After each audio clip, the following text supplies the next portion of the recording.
Agora, vamos lá com vocês. Os policiais realizaram a prisão do criminoso. Complemento ou adjunto? A prisão do criminoso. O criminoso, prisão, abstrato. Se for concreto, não tem problema nenhum. Se for concreto, vai ser o quê? AA. O problema é se for abstrato, porque daí pode ser AA e pode ser complemento. Daí a gente tem que usar essa estrutura de agente e paciente.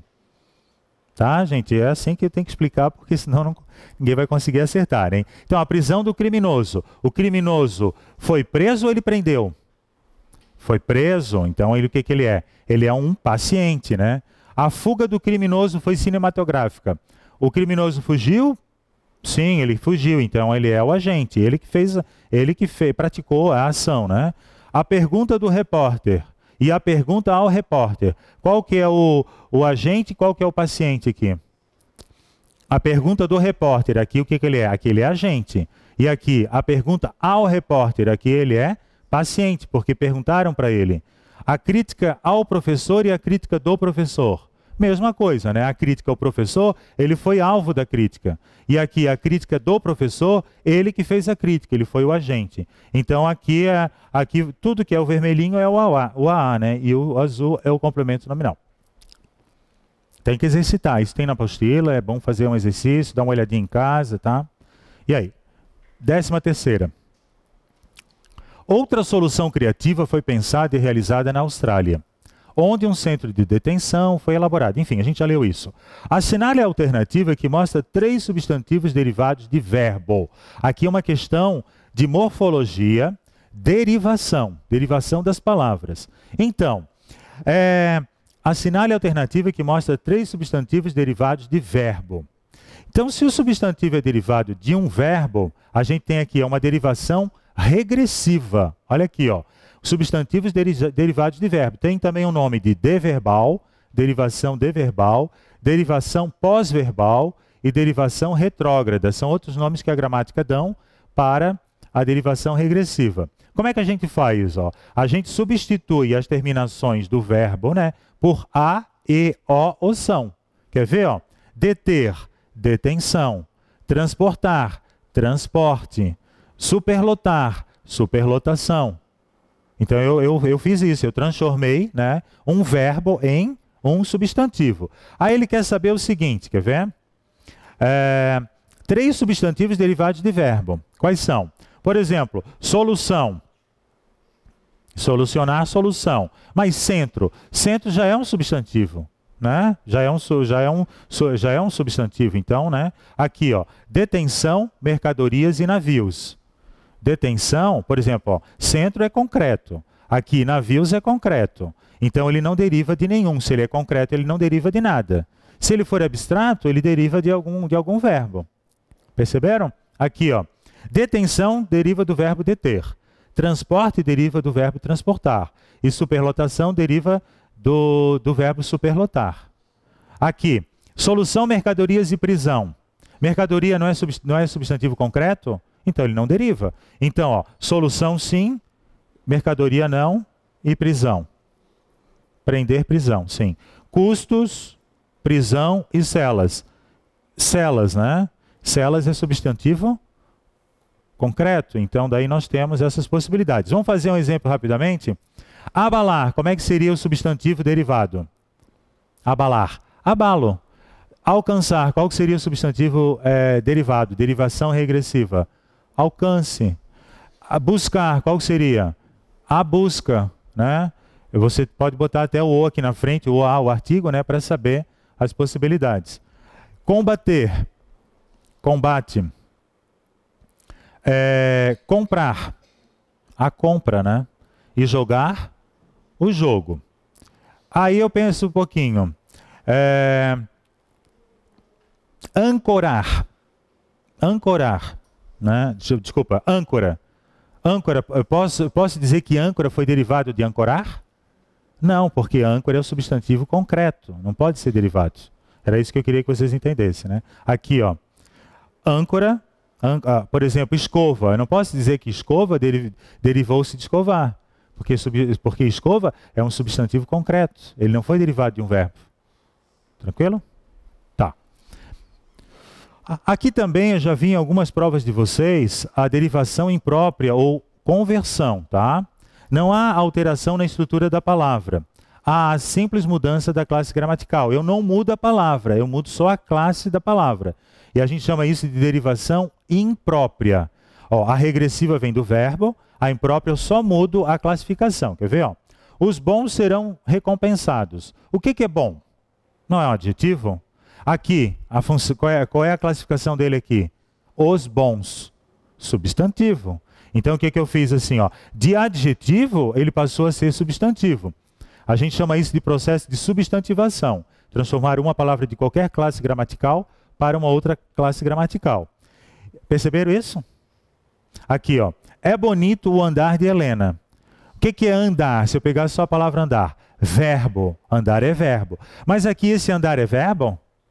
Não. O que ele é? É um substantivo. Ou andaram. Aqui. Fomos a uma peça de teatro monstro. Monstro é um substantivo, é um ser imaginário, um mitológico, é um monstro. Opa, desculpa aqui. E aí aqui ele funciona como adjetivo. Ó, vocês vão aprender isso com o professor Guido, tá? Nesse caso, ele não se flexiona, tá? Por exemplo, eu vi peças monstro. Ela não vai para o plural. Ela fica sempre no singular.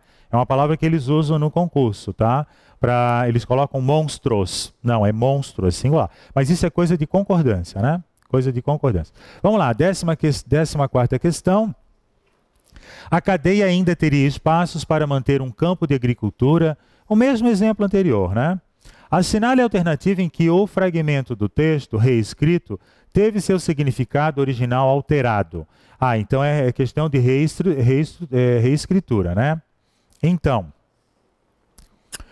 assinale a alternativa em que o fragmento do texto reescrito teve seu significado original alterado. A cadeia ainda teria espaços. Significa, a cadeia ainda disporia de espaços? Sim, né? Essa não teve o significado alterado. Para manter um campo de agricultura. Para que mantesse um campo de agricultura. Qual é o problema aqui? Muito bem, do verbo. Para que mantivesse. Então o problema está aqui, de reescritura. Então a reescritura, gente, aqui eles não disseram se era uma questão de semântica ou se era uma questão de gramática. Eles só colocaram assim, ó. Assinale a alternativa em que o fragmento do texto reescrito teve seu significado original alterado. Teve alterado, mas por uma questão de gramatical, né? Gramatical. Aqui, para se autossustentar, para seu autossustento. Até distribuir o excesso e mesmo distribuir o excesso. Serviriam a esse propósito, serviriam a essa finalidade. Para que eu mantivesse, para que tu mantivesses, para que ele mantivesse. O que é isso aqui? Subjuntivo. O subjuntivo só tem três tempos, né? O presente, o futuro e o pretérito imperfeito. E esse aqui qual é? É o presente, é o futuro ou é o pretérito imperfeito? Pretérito imperfeito. Se eu mantivesse. Sempre quando tem os dois S's aqui, ó, é o pretérito imperfeito do subjuntivo. E a última, 15, é a última, né? É. Assinale a alternativa em que o pronome relativo sublinhado tem seu antecedente incorretamente indicado. Ó, questão de pronome relativo. A gente fez aquela aula, ninguém pode errar essa questão, tá? Onde está o Oli? Lembre-se disso? Onde é que está o meu referente? Onde é que está a palavra que o pronome relativo faz referência, né? Então vamos lá. O projeto consiste em um complexo prisional suspenso no ar. O que, em teoria, dificultaria a tentativa de fuga. O que, em teoria. Então, aqui está dizendo que o antecedente dele é o O. O antecedente é o O. Então, é o O. Esse O aqui, gente, cuidado, tá? Esse O aqui, o que é esse O? Isso cai muito em concurso, tá? É o caso DR. Já ouviram falar no caso DR? Caso DR. O que é o DR? É um pronome demonstrativo, tá? É um pronome demonstrativo. Isso não é artigo. Isso também não é pronome oblíquo, ou a, os, as. Isso aqui é um pronome demonstrativo e o R é um pronome relativo. Nome relativo. Pronome demonstrativo e pronome relativo. Então, aqui está fazendo relação. Então, professor, como é que eu faço para saber? Substitui o por qualquer um demonstrativo. Aquele, aquela, aquilo. Quer ver? Ó? O projeto consiste em um complexo prisional suspenso no ar. Aquilo que, em teoria, dificultaria as tentativas de fuga. Aquilo, substitui o por aquilo, que você vai saber que ela é um pronome demonstrativo, tá? Devido à altura potencialmente fatal de uma queda e à visibilidade que o fugitivo teria aos olhos dos pedestres na parte de baixo. Então, esse que se refere à queda. Aqui eu botei o que, né? Seria o que? A visibilidade, ó. E a visibilidade que o fugitivo teria visibilidade, né, aos olhos. Então ele teria o quê? Visibilidade. Visibilidade seria o quê? O objeto direto. Se quiser pegar a função, isso aqui eu acho que eu botei depois a função sintática, tá? Vamos olhar aqui. A cadeia ainda teria espaços para manter um campo de agricultura onde os detentos poderiam trabalhar. Esse onde se refere a campo? Sim, se refere a campo, né? Onde tem como antecedente a palavra campo. O teórico social Jeremy projetou uma instituição que manteria todas as celas em um local circular. O que seria esse manteria? Instituição, ó. Porque se você se transformar o que pela instituição, seria assim, a instituição manteria todas as celas, né? Aqui, ó. Os detentos poderiam trabalhar no campo, ó. Se pegar o onde e botar campo, né? Aqui se tirar o que e botar visibilidade, ó, o fugitivo teria visibilidade. Dá bem certinho, tá? Aqui. Outra solução criativa foi pensada e realizada na Austrália. Onde? Então, onde é a Austrália, né? Adjunto adverbial de lugar, né? Onde? E cuidado que o onde só pode ser, segundo a norma culta da gramática, adjunto adverbial de lugar. Agora vamos pensar o seguinte, não está na questão, eu estou expandindo, né? Qual é a função sintática de cada um desses pronomes relativos aqui? Vamos pegar o primeiro aqui. O que? Esse que aqui, o que é? É sujeito. Quer ver uma coisa? O que, em teoria, dificultaria. Isso dificultaria as tentativas de fuga. Então, sujeito. Esse que aqui, o que é mesmo?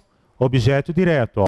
O fugitivo teria visibilidade. Teria o que? Visibilidade, objeto direto. Aqui, esse onde aqui vai ser um adjunto adverbial, né? ADVB, no campo. Aqui vai ser sujeito. Quer ver, ó?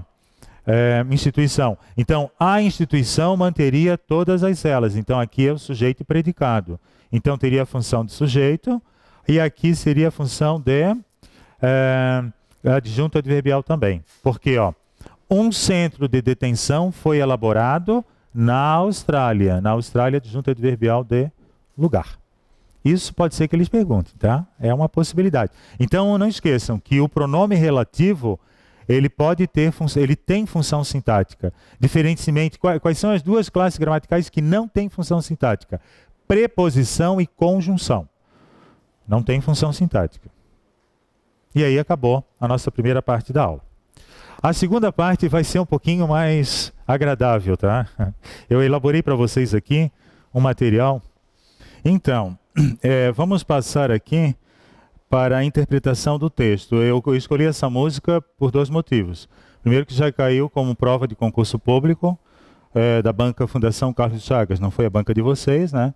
Mas é bom saber que pode cair um poema. Então, um poema musicado, no caso uma música, né?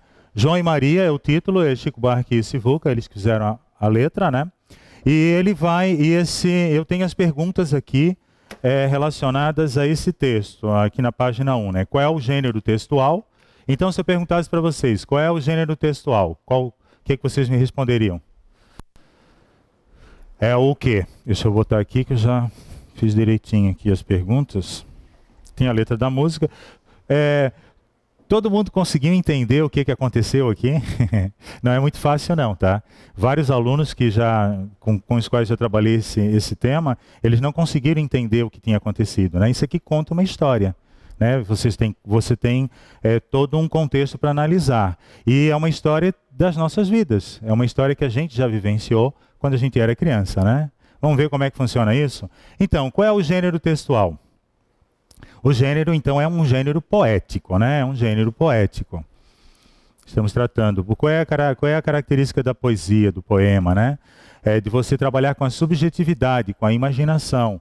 Você usa figuras de linguagem, elementos expressivos. Você sai do plano denotativo. A gente faz uma viagem, o quê? Uma viagem no sentido, claro, metafórico, né?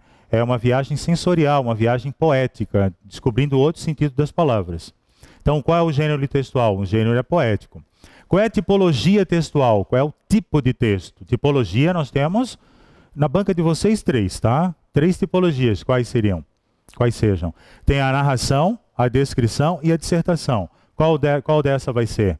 Vai ser o quê? A narrativa. Por que a narrativa, gente? Quais são as características da narrativa? Conta uma história. E para contar uma história, o que eu tenho que ter? Personagens, os verbos são de ação. Eu tenho um ambiente, que é um lugar. Onde é que foi o lugar aqui? Um quintal, né? E não se sabe onde é que era esse quintal. Eu suponho que seja no Rio de Janeiro, onde Chico Buarque e Sivuca devam ter sido criados, enfim, né? Isso aí são todas inferências, né? E um tempo. Então a gente sabe que é um tempo passado, né? Mas também não se consegue precisar o tempo. Provavelmente na época em que enfim, não podemos precisar esse tempo. Agora é o seguinte, cada linha de um poema é um verso, porque esse poema aqui, ó, essa letra de música, enfim, isso daqui tem 2 possibilidades. Eu posso escrever um texto em prosa ou em poesia. Esse texto aqui está escrito em prosa ou poesia? Poesia, né? Então, na prosa, cada unidade é um parágrafo, né? Na prosa é um parágrafo. Na poesia é diferente. Cada linha de um poema é um verso. Sim, cada linha de um poema é um verso. Então, por exemplo, se ele disser assim, no verso da estrofe tal, daí você vai saber qual é a estrofe e qual é o verso. Cada linha é um verso. Perceberam que não tem pontuação, não tem vírgula, não tem ponto, não tem nada. São frases, só tem um ponto de interrogação no final, né? Cada conjunto de linhas forma uma estrofe. Forma uma estrofe? Sim, olha aqui, ó. Aqui nós temos uma estrofe, 2, 3, 4 estrofes. Então nós temos, sim, cada conjunto de linhas forma uma estrofe. Quantas estrofes tem o poema? 4 estrofes, né? A primeira, a segunda, a terceira e a quarta. Qual é o tempo verbal do primeiro verso desse poema? É o primeiro verso, primeira linha. Agora eu era herói. Qual é o tempo verbal aqui? Agora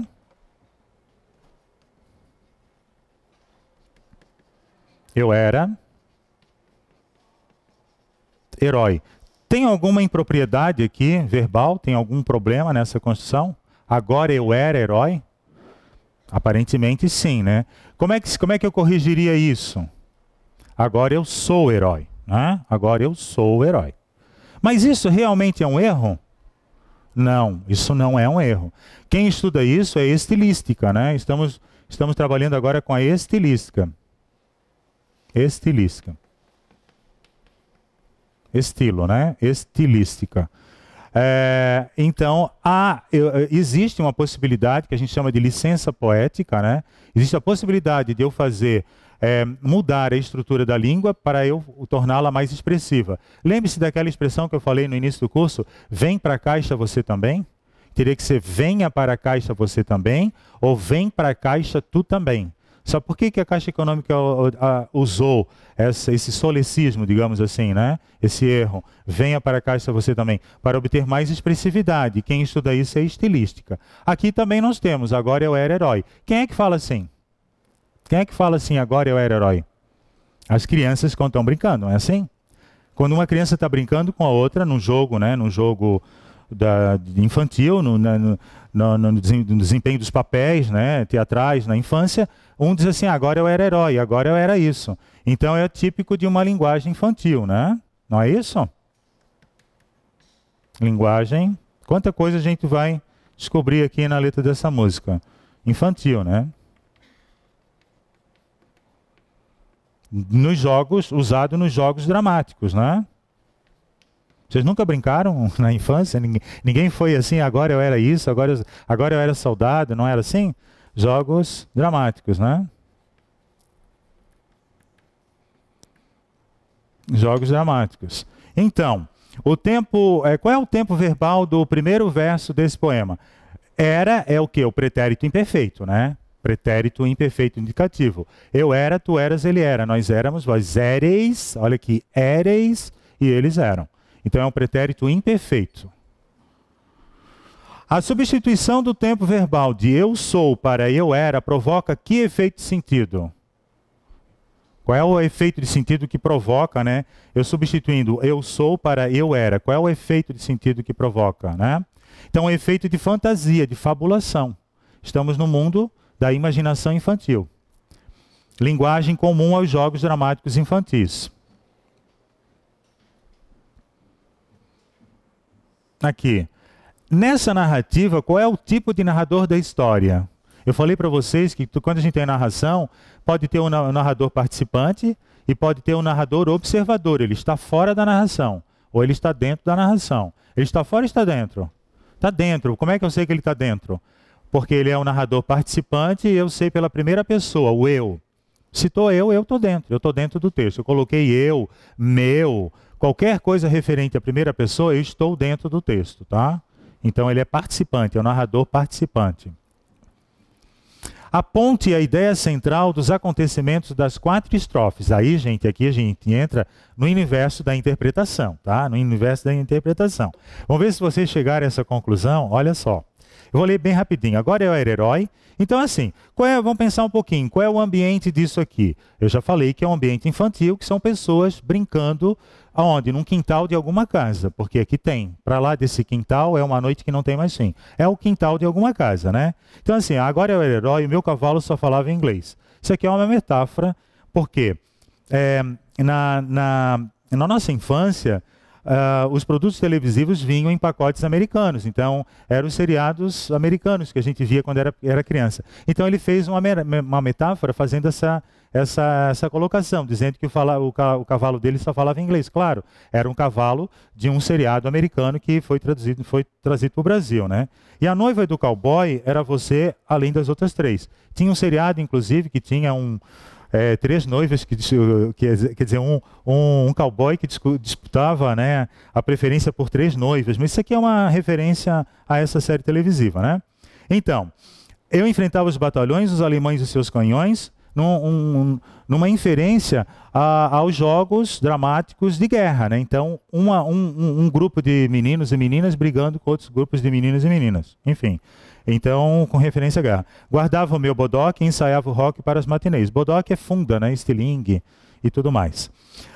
Então, esse é o momento, essa primeira fase aqui, o que é que ela faz? Ela apresenta, né, o contexto, ela introduz, ela apresenta, faz a apresentação das brincadeiras baseadas nos seriados televisivos. E começa a apresentar alguns personagens. Então, aqui já apresenta o eu, o narrador, né? Eu. Agora, eu era herói. Vamos pegar o segundo. Agora ele já não é mais herói, agora ele já é o rei. Então, agora eu era o rei, era o Bedel e era também o juiz. Bedel é aquela pessoa que fica na escola, né? Que fica controlando a disciplina, enfim. E pela minha lei, a gente era obrigado a ser feliz. E você era a princesa que eu fiz coroar. E era tão linda de se admirar que andava nua pelo meu país.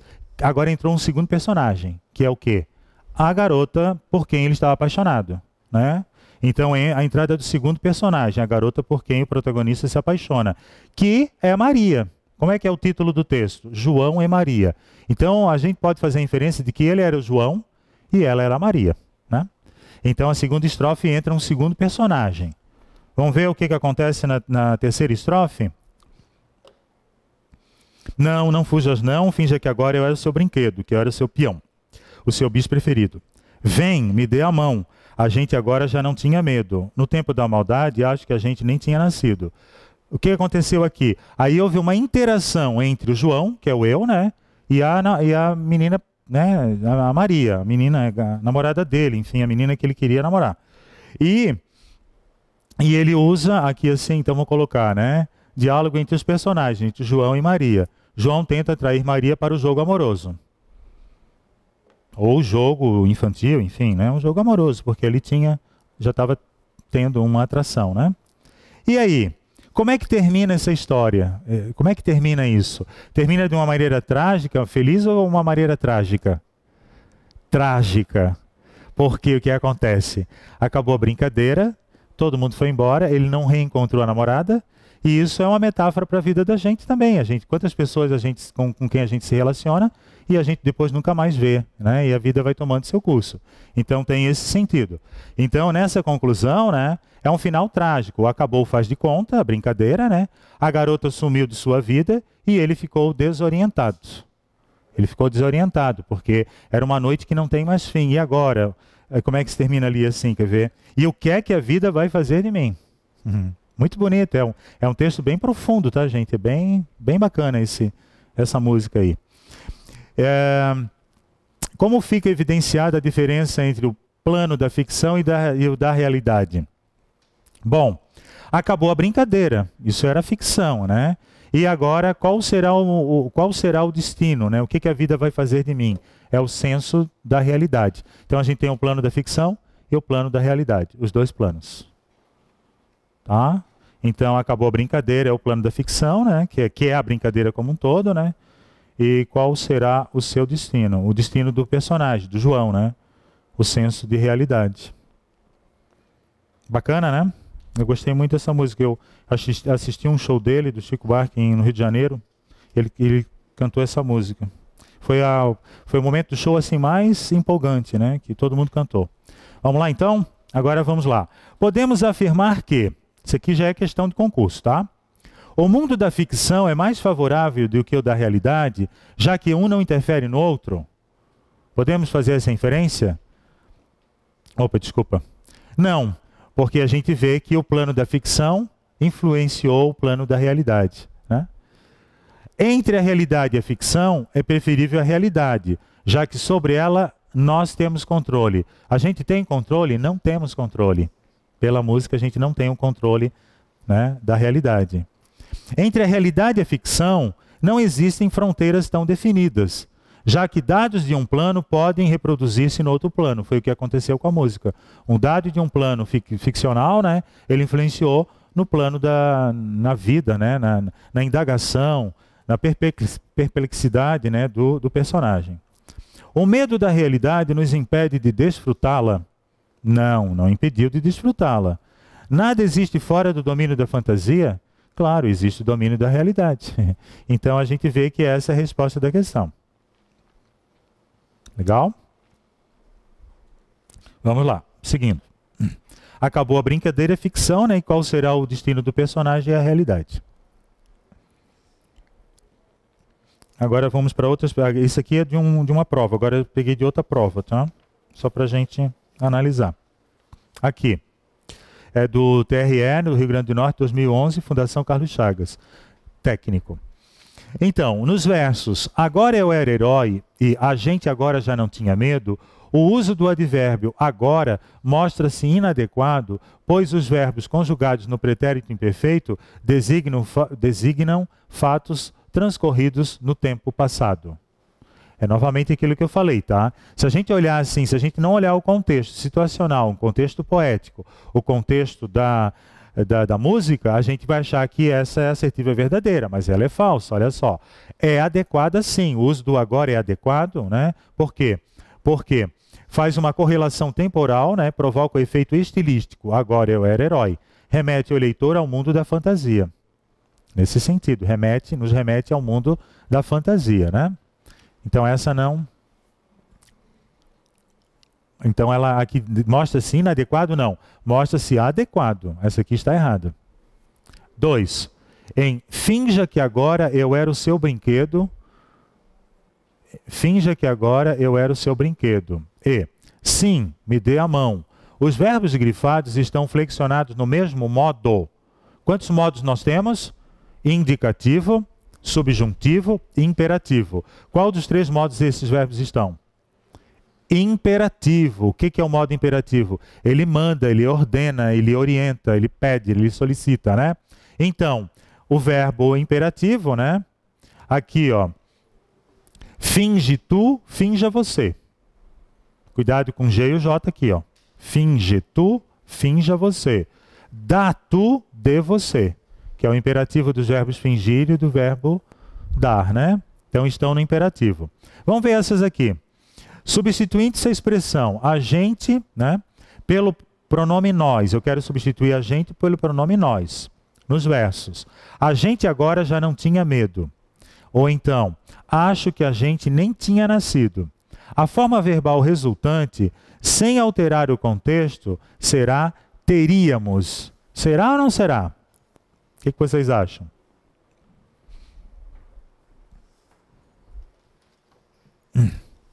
Dá uma olhadinha aí. Então eu tenho que trocar apenas o agente por nós. Né? Só trocar. Só que o agente é terceira pessoa. E o nós, o que que é? O agente é terceira pessoa do singular, né? E o nós, primeira pessoa do plural. Como é que ficaria então? Aqui. Nós agora já não tínhamos medo. Nós agora já não tínhamos medo. E não teríamos medo. Né? Então aqui o pretérito imperfeito do indicativo. Ó. Eu tinha, tu tinhas, ele tinha. Nós tínhamos, vós tinhais e eles tinham. Pretérito imperfeito do indicativo. Eu tinha, tu tinhas, ele tinha. Nós tínhamos, vós tinhais e eles tinham. Aí não seria teríamos, seria tínhamos, né? Então a resposta da questão é a alternativa B, né? Apenas a 2. Vamos lá. Essa daqui é uma questão de pontuação, a gente não teve aula de pontuação ainda, né? Mas eu já falei algumas coisinhas de pontuação para vocês. Nunca se coloca vírgula entre o quê? Ó? Olha só aqui, ó. Tá? Vamos lá. Questão de pontuação. Então a gente nunca pode colocar vírgula, tá? Nunca pode ter vírgula. Então aqui, vamos primeiro fazer uma análise sintática. Por isso que a pontuação a gente trabalha só no final do curso, quando a gente já viu a parte de sintaxe, né? De sintaxe. Então, o professor, sujeito, né? E o que que ele fez? Enviou, verbo, né? Verbo. O que que ele enviou? O que, né? O que que ele enviou? Um e-mail, objeto direto. A quem que ele enviou? Olha onde é que está saindo a setinha. Do verbo, por isso que é um complemento verbal. Ó. A quem que ele enviou? Aos alunos, objeto indireto. É isso? Objeto indireto. A quem que ele enviou? Aos alunos. E ontem, o que que é ontem mesmo? Não é uma noção, não é uma circunstância de tempo? Adjunto adverbial de tempo, um ADVB, né? ADVB. Então, nunca se coloca vírgula entre sujeito e o predicado. Então aqui nunca pode ter vírgula. Por exemplo, o professor, vírgula, enviou, não. Ah, mas eu já vi casos, sim, claro. O professor, vírgula, que trabalha no Energia Concurso, vírgula. Aí sim, se ele está entre vírgula, pode ter. Mas não só uma vírgula. Tá? Então, o professor enviou um e-mail. Enviou, verbo transitivo direto e indireto, né? Enviou o que e a quem. Então, ele enviou o que? Um e-mail. Nunca posso ter vírgula entre o verbo e o complemento verbal, seja ele direto ou indireto. Nunca pode ter vírgula entre um objeto direto e um objeto indireto também. Nem aqui e nem aqui. Aqui eu posso colocar uma vírgula, tá? Ela é facultativa. Ela é facultativa. Então, eu posso colocar uma vírgula. Se eu deslocar o ontem para cá, a vírgula é obrigatória? Não. Ela não é obrigatória. Ela continua sendo facultativa. quando eu escrevo, né, eu gosto muito de destacar o adjunto adverbial, porque a leitura fica mais... Eu facilito a leitura para as pessoas que estão lendo meu texto. Então eu colocaria, mas não é... Ela é facultativa, ela não é obrigatória, tá? Então cuidado com essas questões aqui. Vamos lá então, vou ver se vocês conseguem fazer. Ele pegou os versos de um poema, né? E ele pontuou de acordo com o sentido. Então a gente faz um pequeno intervalo e daí na sequência a gente já corrige essa questão de acentuação, de pontuação.